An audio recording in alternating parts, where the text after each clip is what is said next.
ነው። ኢየሱስ አይለወጥ። ኢየሱስ በአካባቢ በቆላ በደጋ በወይነ ደጋ አይለካም።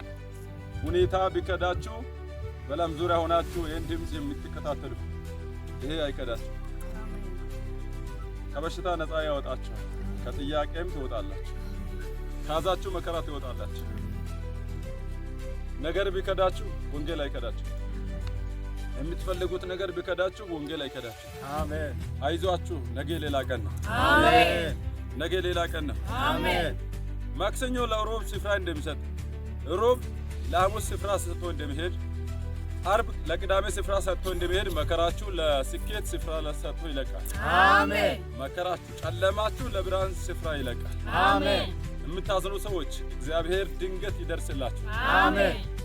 ግንቦት 29 ባደረው ከተማ ገብርኤል በስተጀርባ በገሊላ አዳራሽ በተለመደው ስፍራ ከጠዋቱ 2 ሰዓት እስከ 7 ሰዓት በሚካሄድ ፕሮግራም እንገናኝ። በዓለም ዙሪያ ያላችሁ ቅዱሳኖች ይህ በረከት አያምልጣችሁ። ከዚህ በረከት ጋር እንድትገናኙ በእግዚአብሔር ፍቅር በዚህ በተራራ ጸሎት ላይ ሆኜ አሳውቃቸዋለሁ።